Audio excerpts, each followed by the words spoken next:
tidak lazim bahwa pemerintah menulis sejarah resmi.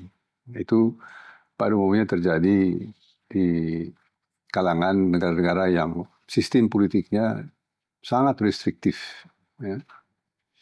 Kalau istilah lainnya adalah tentu pemerintahan yang otoritarian, ya, gitu. Jadi masih ada, memang betul bahwa sejarah ini ditulis oleh mereka yang menang. Tetapi pada masa ini sejarah yang ditulis oleh pemerintah jangan diharap tidak dikontes. Masalahnya bukan apakah Pak Harto layak atau tidak layak menjadi pahlawan, tapi pertama bukan hak generasi ini sekarang untuk menyatakan itu. Ini adalah hak dari generasi yang akan datang, yang bisa memiliki perspektif apakah Pak Harto akan dijadikan pahlawan nasional.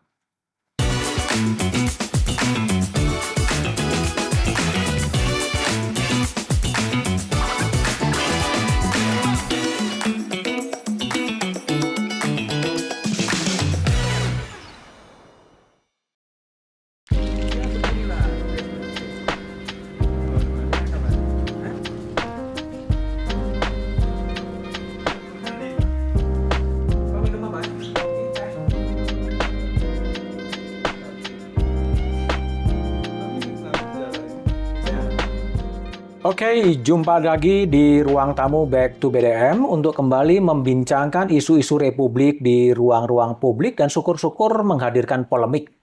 Ya, satu isu yang sedang dibahas secara mungkin tidak diam-diam juga, tapi sudah dibahas di forum-forum di parlemen adalah pemerintah sedang menulis sejarah Indonesia dan disebut sebagai sejarah resmi.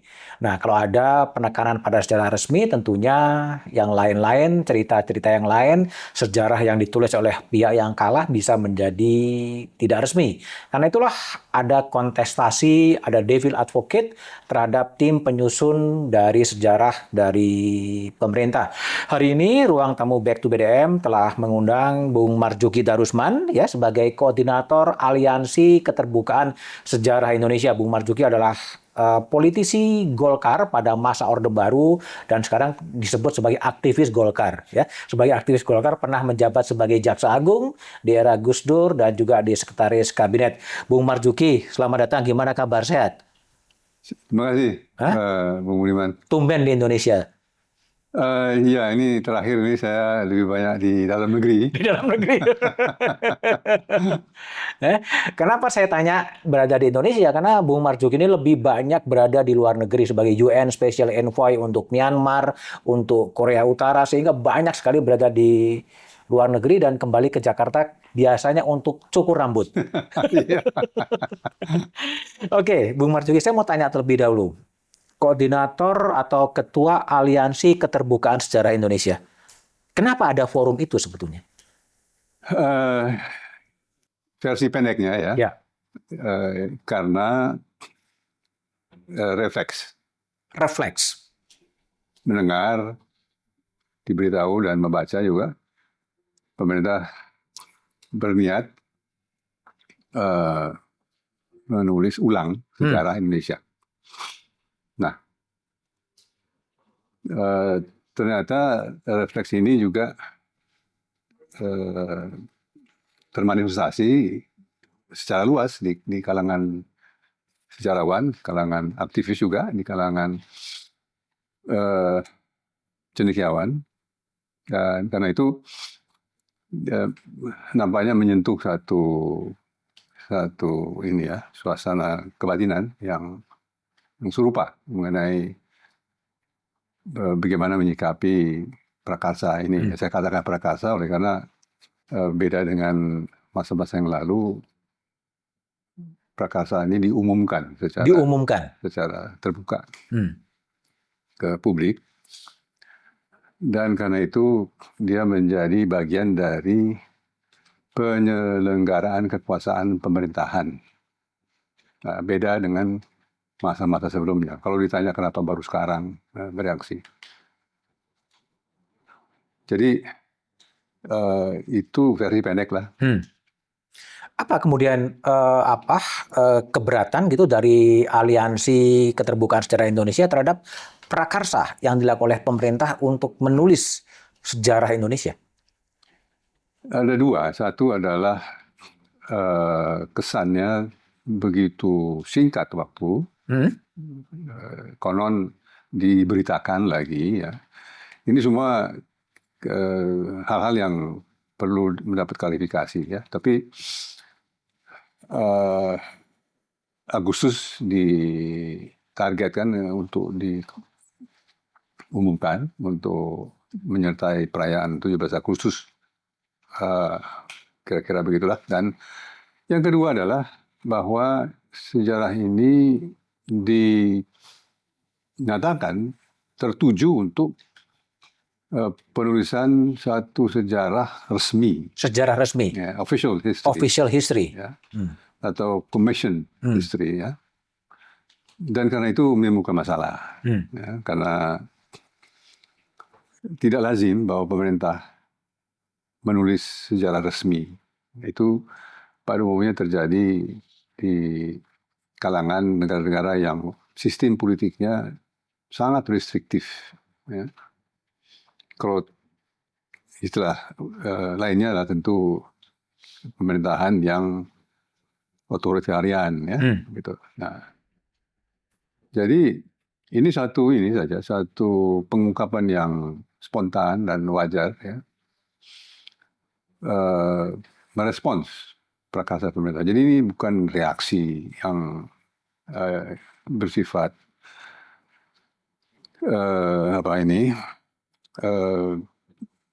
kata akhir ya mengenai sesuatu masalah, tetapi ingin mendapatkan penjelasan klarifikasi lebih jauh. Nah, kita sudah ketemu dengan Komisi 10 hari Senin yang lalu, dan hari ini pemerintah diundang untuk memberikan keterangan kepada Komisi 10. Kita dengar hasilnya nanti sore, mungkin sudah akan ada. Kalau pemerintah kemudian menyebutkan ini adalah sejarah resmi, artinya tafsir-tafsir sejarah di luar tafsir pemerintah itu menjadi unofficial, menjadi tidak resmi. Kalau secara etimologis ya tentu ya, ada resmi, ada yang tidak resmi. Ya. Nah, tetapi yang lebih mendalam adalah bahwa pemerintah yang menulis sejarah resmi itu menjadikan sejarah sebagai atribut kenegaraan. Atribut kenegaraan. Ya. Yang hampir sejajar dengan atribut kenegaraan lain, yaitu ideologi Pancasila dan konstitusi. Nah, apa dasarnya bahwa pemerintah mengangkat penulisan sejarah ini sebagai sesuatu produk resmi yang seolah-olah mensejajarkan hal itu dengan atribut-atribut kenegaraan lainnya. Ya. Ini mengandung potensi merubah kodrat negara kita. Di mana tuh mengubah kodrat negara itu? Ya, dari satu negara yang atribut kenegaraannya hanya 2, ya menjadi 3. Oke. Ya. Lalu pemerintahlah yang menentukan bentuk sejarah itu. Nah, yang menjadi kekhawatiran ialah bahwa penulisan ulang sejarah itu mengangkat ingatan-ingatan kita, ya. Nah, saya bagian dari generasi yang mengalami 8 presiden. 8 presiden. Ya. Oke. Mestinya generasi itu mempunyai refleks dan naluri tentang kekuasaan.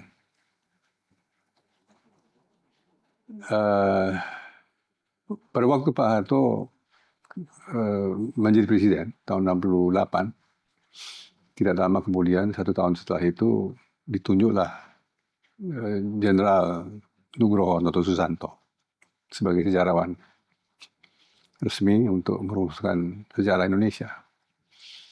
Ke depan, tahun 68, 30 tahun Orde Baru. Presiden Prabowo tahun lalu menjadi presiden, tidak lama kemudian, bahkan lebih cepat, merencanakan melalui Menteri Fadlizon merumuskan sejarah. Apa salah kalau orang menjadi agak terperanjat? Ya? Kalau kita kembali kepada masa yang lalu itu ya, 30 tahun pemerintahan yang restriktif. Oleh karena perangai dari kekuasaan itu dua ya. Pertama, hakikat kekuasaan yang selalu mencoba untuk membesarkan kekuasaan itu. Dan yang kedua adalah bahwa kekuasaan itu cenderung untuk memuliakan diri. Pertama, kekuasaan yang membesarkan diri itu dilakukan melalui undang-undang. Kekuasaan yang memuliakan diri itu dilakukan melalui sejarah. Sejarah. Glorifikasi. Glorifikasi. Ya. Nah, kalau dua ini mulai lagi, ya, maka potensi ke arah kita menjadi mengulangi apa yang telah terjadi yang lalu itu ada. Nah, sehingga bolehlah dikatakan bahwa aksi ini ya, Aliansi Keterbukaan Sejarah Indonesia ini berniat juga memberi tahu kepada pemerintah, berhati-hatilah. Ya. Dan karena itu mudah-mudahan sejarah ini tidak dikatakan sebagai sejarah resmi, dan andai kata pun akan melakukan penulisan, maka bukalah itu pada publik untuk bisa memberi masukan secara terbuka, dan tidak seperti sekarang ini seolah-olah ingin mengejar satu target, ya, menggambarkan bahwa ini pemerintahan yang mau menulis memoir sebelum kerja. Menulis memoir sebelum kerja. Gimana? Menggambarkannya dengan cara lain. Oke. Jadi kalau Bung Marzuki lihat 67 Soeharto memberikan mandat kepada Nugroho Susanto untuk menulis sejarah pada waktu itu, dan sekarang Presiden Prabowo Subianto memberikan mandat kepada Menteri Kebudayaan Fadlizon untuk menulis sejarah. Ya, kurang lebih lah. Kurang lebih kira-kira similaritasnya kira-kira seperti itu. Dan tadi disebut soal glorifikasi, ya, atau pemuliaan. Nah, cara bagaimana kekuasaan berupaya dimuliakan adalah dengan memberikan sejarah dan menulis sejarah. Nah, pertanyaan saya adalah siapa yang mau diglorifikasi sebetulnya? Kekuasaan itu sendiri, ya, dan itu jadi pertama kita berpijak pada prinsipnya dulu, ya, bahwa tidak layak pemerintah, bahkan tidak berhak pemerintah sebetulnya untuk menulis sejarah resmi yang mengikat seluruh bangsa ini. Nah, sejarah itu selalu tertuju untuk memberi legitimasi kepada pemerintah. Dan dengan demikian penulisan ulang sejarah ini dilihat dalam simetri dengan apa yang telah terjadi pada Orde Baru, yaitu yang memberi jaminan tentang kelanggengan daripada kekuasaan. Ya. Tentu kita sudah masuk dalam era demokrasi di mana ada ini penggiliran kekuasaan, ya. Tetapi struktur dari kepartaian kita ini, ya, itu masih struktur dari partai negara yang lahir pada masa Orde Baru, ya.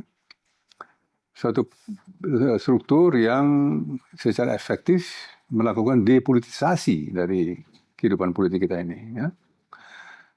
Dan dengan demikian penulisan ulang sejarah ini tertuju untuk memuliakan negara di atas rakyat. Ya. Hmm. Dan itu terjadi dengan cara yang seolah-olah cendekia, ya. Tetapi hakikatnya adalah bahwa kalau ini akan terulang, maka yang menjadi kontroversi pada waktu yang lalu itu ialah bahwa sejarah ini membenarkan bahwa sistem politik kita ini seperti pada waktu Orde Baru adalah sistem politik yang integralistik. Supomo. Aliran Supomo. Ya. Dan ini yang menjadi persoalan yang mendasar, bahwa identitas politik kita itu diwujudkan, dinyatakan berupa suatu susunan yang organik. Ya. Rakyat itu perpanjangan dari negara. Ya. Dan ya itu komplikasi yang sudah kita lalui selama 30 tahun dan berakhir di tahun 98. Nah, karena itu mungkin lebih baik kalau pemerintah mau menulis sejarah, ya, pertama tidak resmi. Tidak resmi. Yang lebih penting dari sejarah yang ditulis ulang ini, ya, yang kita bisa sebut sebagai sejarah monumental, ya, yang mengglorifikasi kekuasaan. Lebih penting ialah sejarah yang melakukan memorialisasi dari apa yang telah terjadi 30 tahun selama Orde Baru yang otoriter itu, ya, dengan segala suka duka, dengan segala persoalan-persoalan kemanusiaan, ya, sehingga sejarah memorialisasi itulah yang diperlukan untuk mengklarifikasi apa yang sebetulnya terjadi pada waktu Orde Baru itu. Mengapa bisa terjadi Orde Baru? Mengapa itu panjang? Mengapa juga dia berakhir? Karena dalam fitrahnya sebetulnya kita belum selesai dengan menyikapi fenomena kekuasaan itu, ya. Ini baru saja dari konsentrasi kekuasaan selama 30 tahun kita transformasi menjadi penggiliran daripada kekuasaan saja. Penggiliran, ya. Ya. Sedangkan struktur dasarnya itu masih seperti masa yang lalu. Nah, ini yang ada dalam memori kolektif bangsa ini. Ini yang sebetulnya harus dilakukan, yaitu mungkin sekali, ya, menulis bukan sejarah tapi buku putih tentang Orde Baru. Buku putih tentang Orde Baru. Ya. Apa yang terjadi di 65, tahun 65? Apa yang terjadi selama 30 tahun itu? Termasuk 98. Termasuk 98. Ya. Kita nggak bisa menjelaskan hal-hal semacam itu kalau tidak kita dalami apa yang telah terjadi pada masa yang lalu itu dan bagaimana mencegah terjadi ulang. Oke. Tadi disebut glorifikasi kekuasaan. Apakah itu tidak jumping conclusion ketika Bung Marzuki sejarahnya belum ditulis, tapi sudah ada kesimpulan bahwa ini adalah mengglorifikasi kekuasaan? Dari mana dasarnya sebetulnya? Dasarnya adalah fitrah dari kekuasaan itu sendiri. Dan pengamalan empirisnya adalah 30 tahun Orde Baru. Pertama, kekuasaan dilanggengkan, dibesarkan dengan undang-undang, dengan dui fungsi, ya.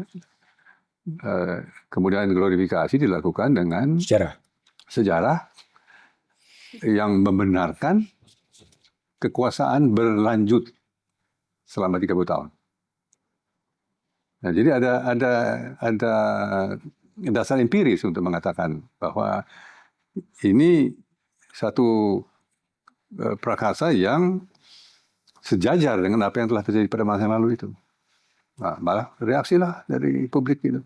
Oke, jadi kalau pesan dari Aliansi Keterbukaan Sejarah Indonesia selain menyampaikan pesan keberhati-hatian kepada tim penyusun sejarah Indonesia yang dikatakan resmi, pesan apa lagi yang sebenarnya ingin disampaikan oleh aksi ini sebetulnya? Pesan kita ini sebetulnya ya, kita ingin melihat bahwa Indonesia ini bisa merujuk kepada sejarahnya dengan kebanggaan. Ya.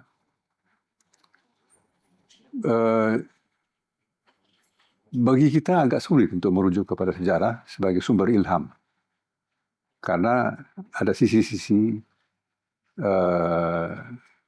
buram yang belum tersingkap. Ya. Nah, bagi bangsa yang tidak bisa merujuk kepada sejarahnya sebagai sumber ilham melihat ke depan, itu problematis. Karena itu kita ingin agar supaya pemerintah mengerti, memahami apa yang ada di dalam rakyat, ya, di dalam masyarakat, bahwa kejadian-kejadian yang memerlukan klarifikasi, memerlukan penyelesaian, itu hidup dalam kolektif memori bangsa ini. Bedanya dengan sejarah ialah bahwa memori kolektif itu masih merupakan masa lalu yang aktif dalam kehidupan sehari-hari. Ya. Sejarah tentu bertalian dengan masa lalu, tetapi masa lalu itu sudah tidak punya hubungan efektif dengan kita. Jadi memori kolektif ini yang harus ditangani oleh pemerintah, ya, untuk menyelesaikan aneka persoalan yang memerlukan penjelasan dan memerlukan klarifikasi. Ya. Kita bicara mengenai masalah adil tidak adil, penyelesaian yang sifatnya final dan lain sebagainya, itu kemudian. Ini sekarang ada tidak satu kesadaran bahwa aneka kekerasan, aneka pelanggaran itu hanya bisa dijelaskan kalau kita mengerti apa yang telah terjadi pada masa Orde Baru itu. Masalah kepincangan ekonomi, masalah korupsi, tidak bisa dijelaskan secara terpisah dengan apa yang telah terjadi pada masa lalu itu. Nah, karena itu sebetulnya kalaupun ada periodisasi yang layak dipertimbangkan adalah bahwa sekarang ini kita sebetulnya masih hidup dalam masa pasca Orde Baru. Pasca Orde Baru. Ya. Sehingga nampak sekarang ada 3 periodisasi: pasca Orde Baru, dan pra Orde Baru. Ini masalah Orde Baru yang 30 tahun ini rupanya ingin dilarutkan dalam 10 bab penjilitan, sehingga dia seolah-olah hanya satu episode saja, ya, dari bentangan sejarah kita ini. Sedangkan dalam memori kolektif masyarakat dan bangsa ini, 30 tahun Orde Baru itu masih dominan di dalam ini perspektif penglihatan tentang keberadaan kita sebagai bangsa. Ya. Nah, ini yang menjadi pemikiran dari aksi ini, ya, bahwa ada hal-hal yang masih perlu dijelaskan oleh pemerintah. Kalau mau menyusun sejarah ulang atau menulis ulang, itu sejarah tentang apa? Konon bisa keliru kita. Ini kita punya konsep yang sedang beredar. Di situ dikatakan bahwa penulisan sejarah ini akan bermula pada prasejarah atau sejarah awal. Ada pembicaraan mengenai Homo erectus. Ya.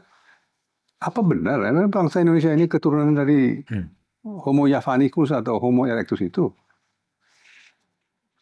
Itu bukan sejarah, itu riwayat. Sejarah adalah penulisan yang sifatnya merujuk kepada fakta-fakta yang umumnya mempunyai dimensi politik dan kekuasaan, ya. Sehingga sebetulnya yang menjadi problem sekarang ini, polemik ini atau perdebatan ini bukan mengenai sejarah, tapi mengenai politik sejarah. Politik sejarah. Ya, politik sejarah pemerintah untuk menulis sejarah ini yang menjadi keberatan kita. Ya, sama halnya mengenai apa yang disebut politik ekonomi. Ya,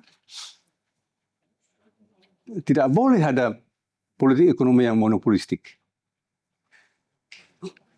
Politik hukum, tidak boleh ada politik hukum yang moralistik. Maka juga tidak boleh ada politik sejarah yang monumentalistik. Nah, ini apa namanya, kurang lebih analoginya, ya. Ya. Dari bacaan aksi Aliansi Keterbukaan Sejarah, apakah memang proyek ini, kalau bisa disebut sebagai proyek, adalah upaya-upaya untuk kemudian mengglorifikasi satu episode dan kemudian menenggelamkan episode-episode yang lain?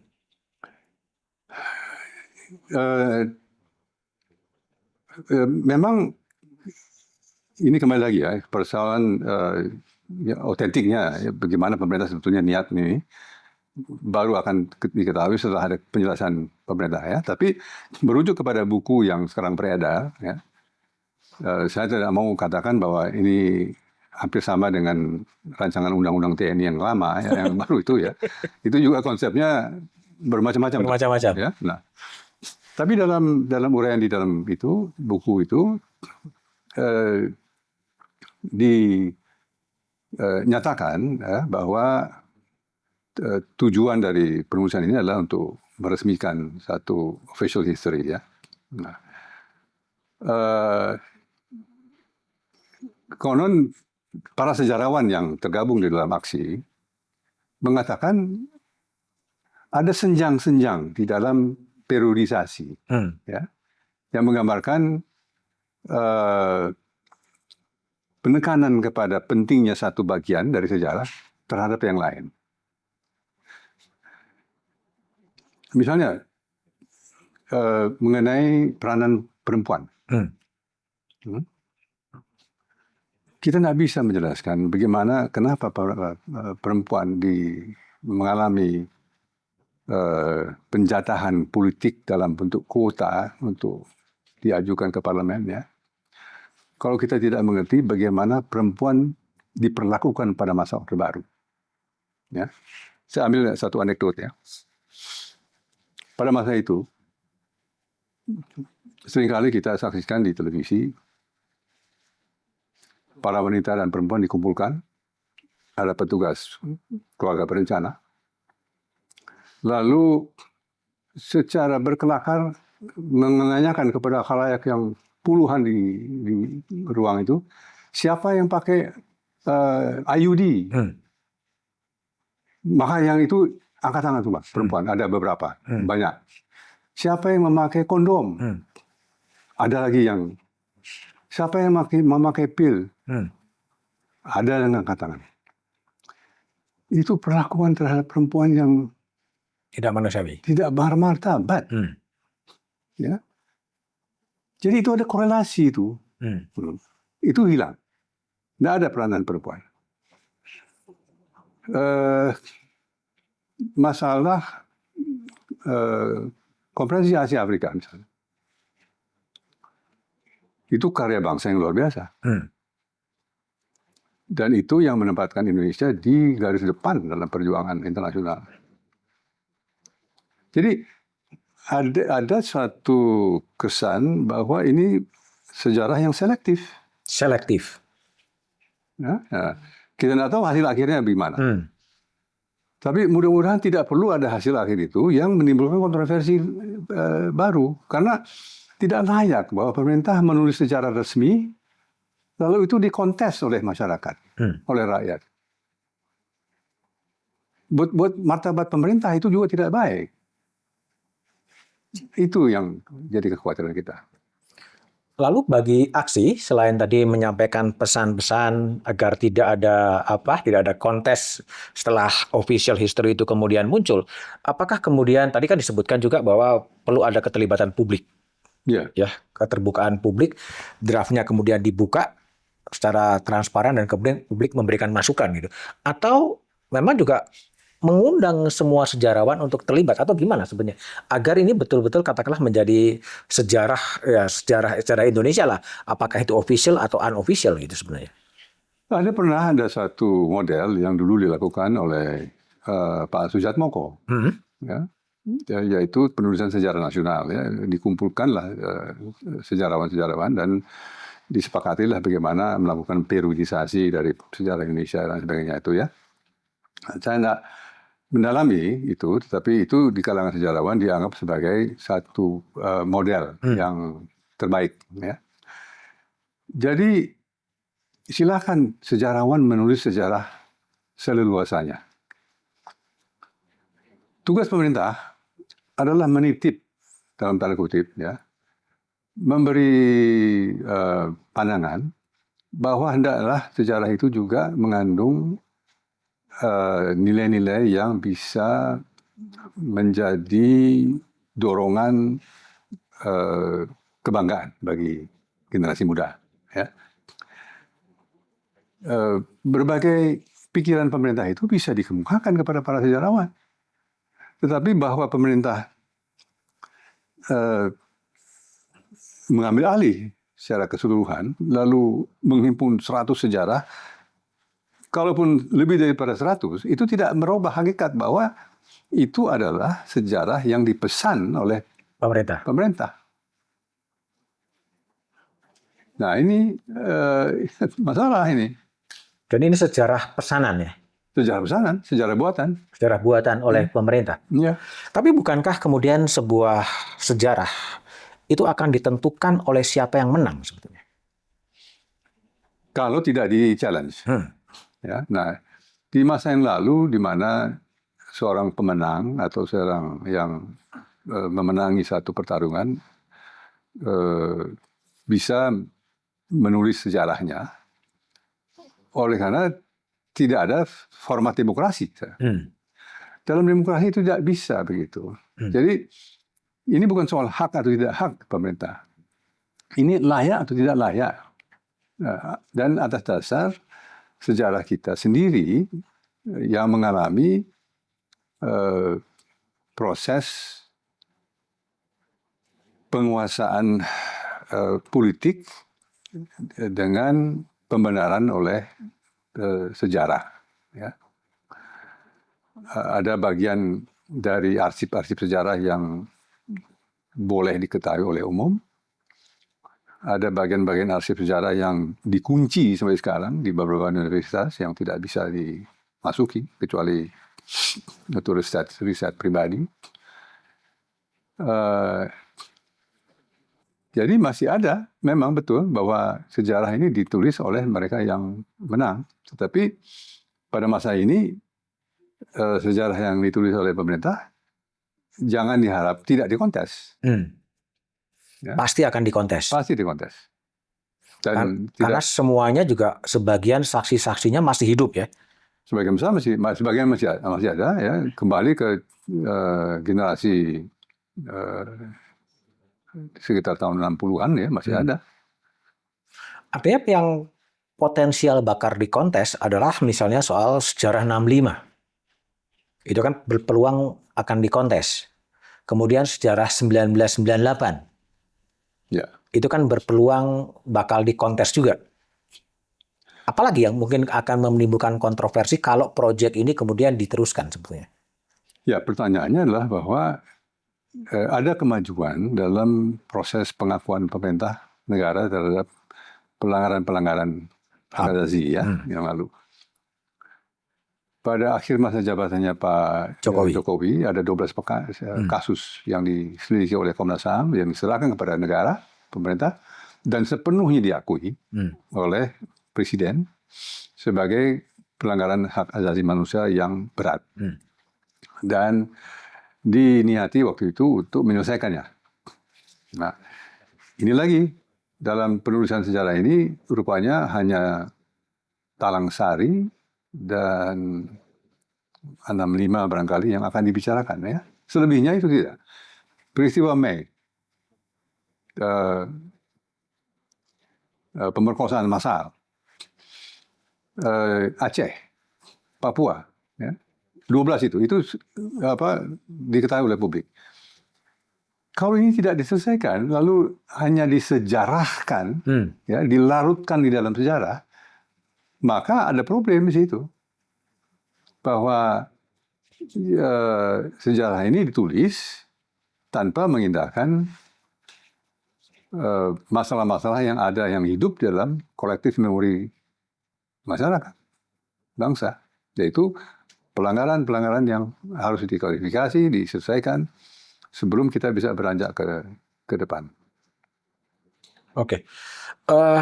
Jadi kalau menurut Aksi sebetulnya proyek yang akan diselesaikan pada 17 Agustus 2025 ini gimana? Proyek yang disebut sebagai proyek penulisan sejarah resmi Republik Indonesia. Apakah kemudian melibatkan banyak publik?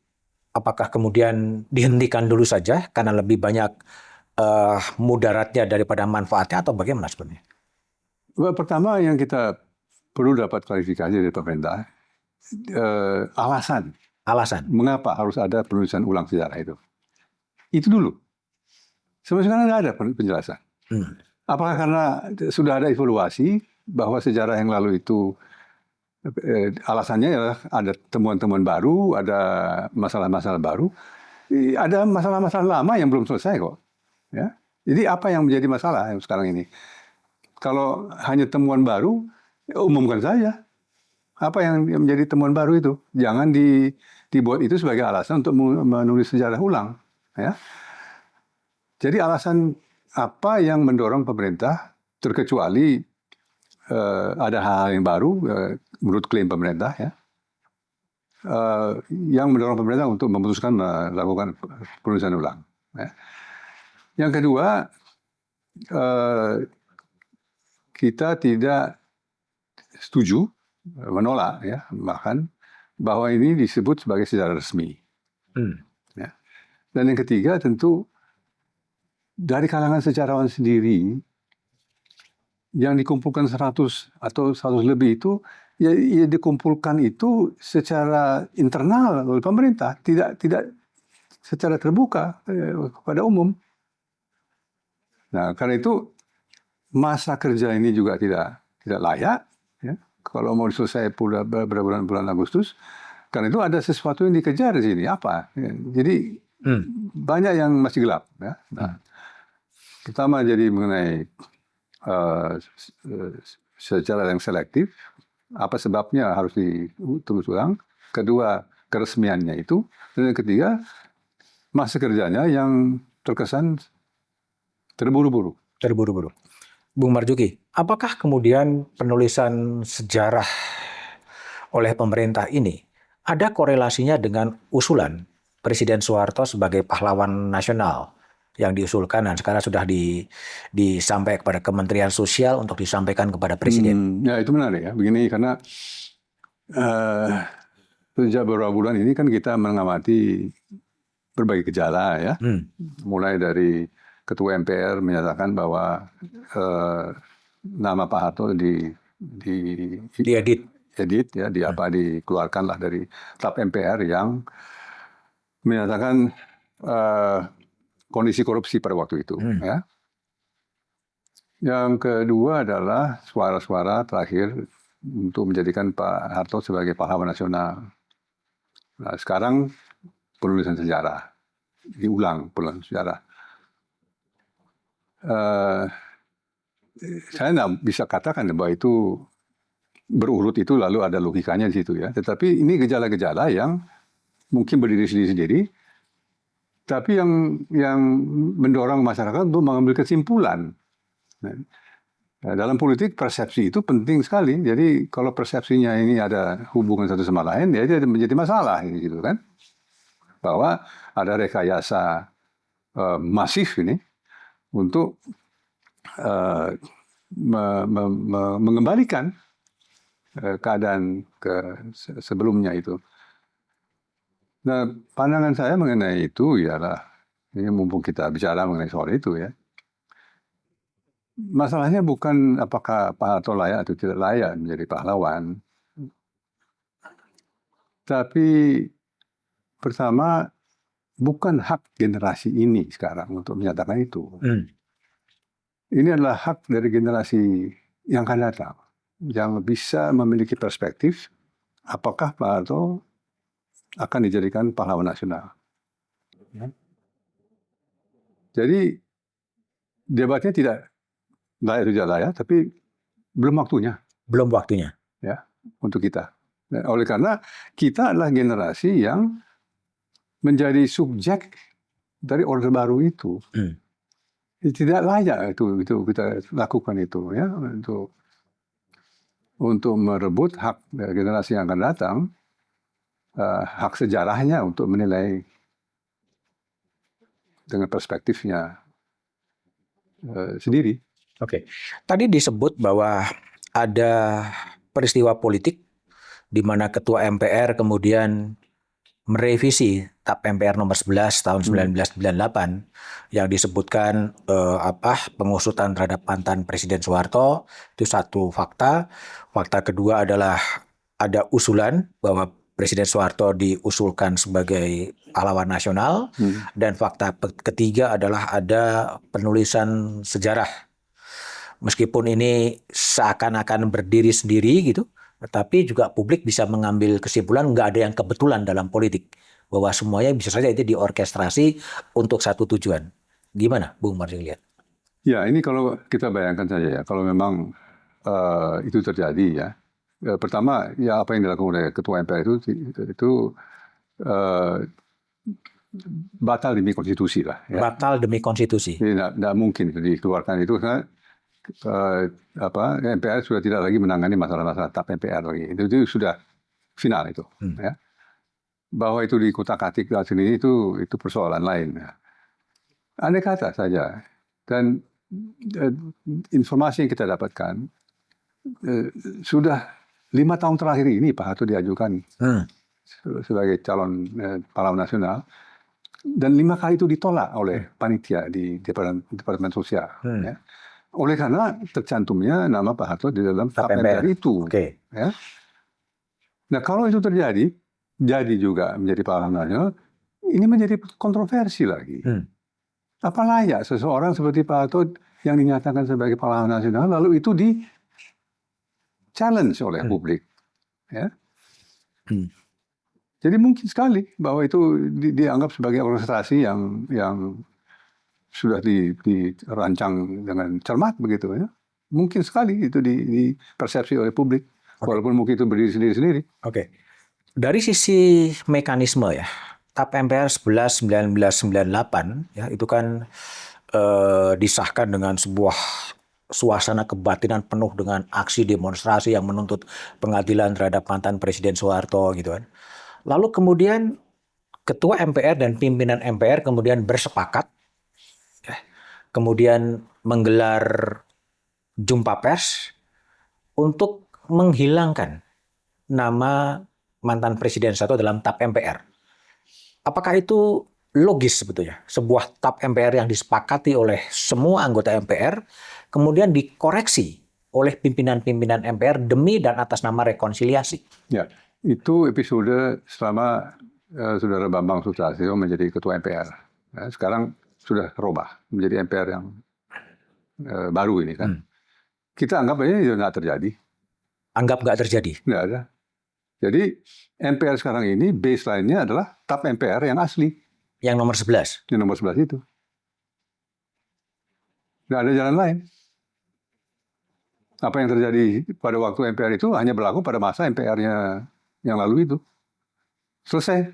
Daripada kita nanti berkepanjangan mengenai soal ini, bahwa MPR sekarang ini mesti mengeluarkan keputusan yang menganulir apa yang disampaikan, apa yang dilakukan oleh Ketua MPR yang lalu, itu jadi rumit. Sekarang kita anggap saja ini satu garis sepadan baru, MPR baru ini berpijak pada dokumen dan status tetap MPR yang ada, yang tidak mungkin dilakukan amandemen apapun terhadapnya. Clear sudah? Artinya bisa ditebak bahwa ketika pimpinan MPR lalu kemudian mengedit atau menghapus atau mengkoreksi nama mantan Presiden Soeharto lebih kepada political agenda untuk kemudian menggolkan satu arah bahwa menempatkan mantan Presiden Soeharto sebagai pahlawan nasional. Iya, jadi kita harus bedakan antara posisi Pak Harto status sebagai pahlawan nasional dengan jasa-jasanya yang luar biasa kepada bangsa ini. Iya. Saya mempunyai pengalaman pribadi bahwa besar sekali jasanya, ya. Tidak diragukan itu. Tapi ini kontroversinya adalah menjadikannya sebagai pahlawan nasional. Ya.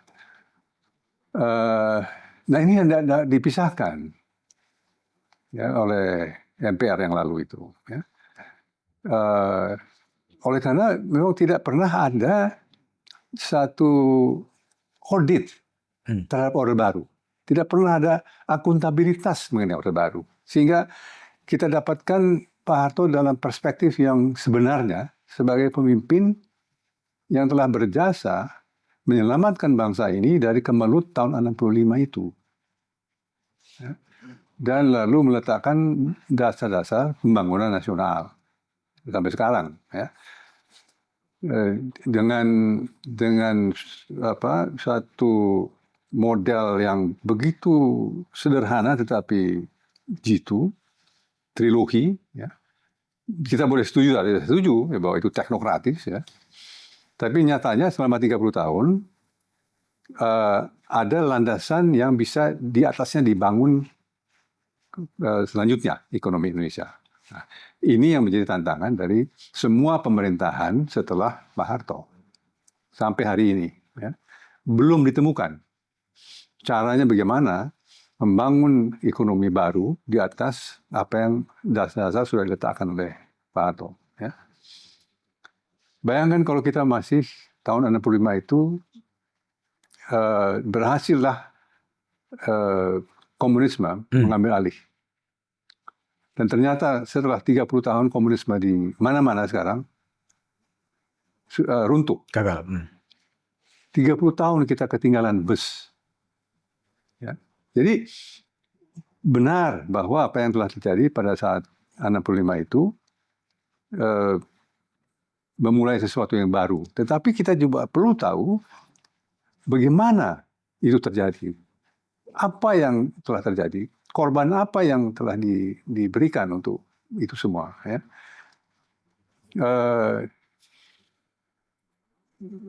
Sinyalemen, ya, bahwa jutaan dikorbankan, ya, untuk menyelesaikan pertarungan kekuasaan itu tidak bisa dikesampingkan begitu saja.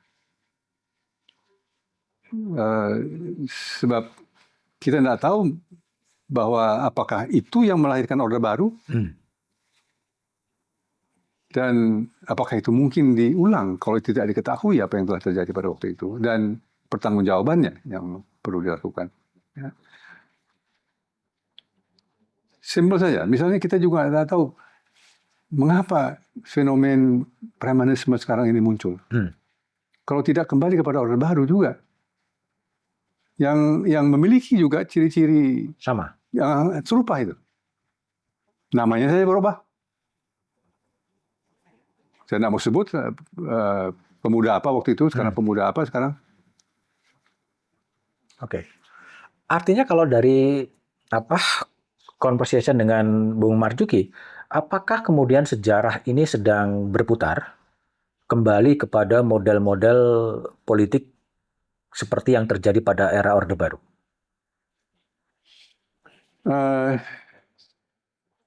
Kita masih mencari format. Mungkin perdebatan sekarang kembali lagi masalah perubahan konstitusi dan sebagainya. Menurut saya, kalau itu kita biarkan, itu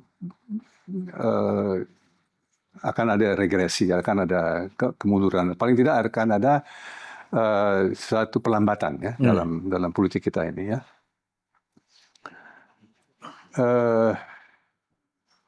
Bahwa sekarang ini konstelasi dunia juga berubah ya. Tidak mungkin lagi bahwa order yang semacam dulu itu dibentuk lagi seperti sekarang ini ya.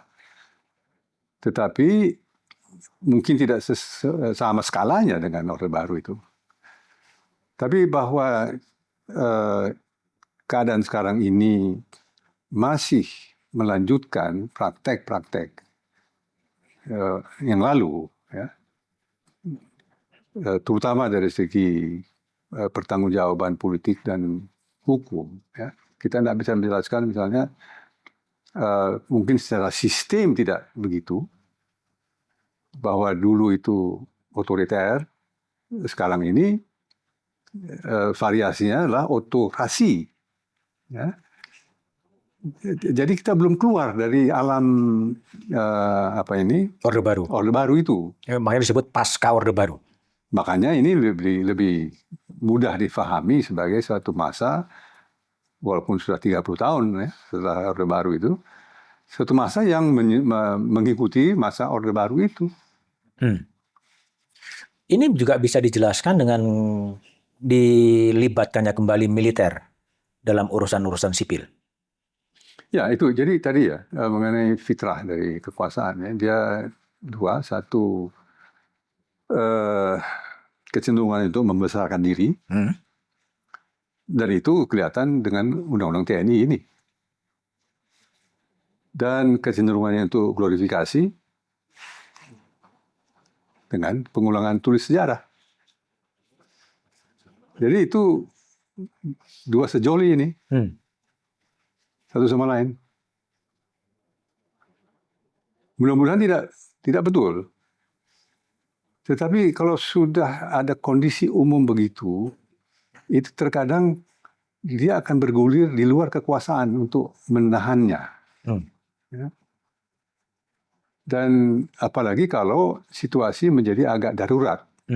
Kesulitan ekonomi, keperluan untuk mengambil keputusan-keputusan yang cepat, yang kontroversial, yang tidak populer, ya, tetapi yang membatasi ruang kritik untuk masyarakat, itu yang menjadi kecemasan.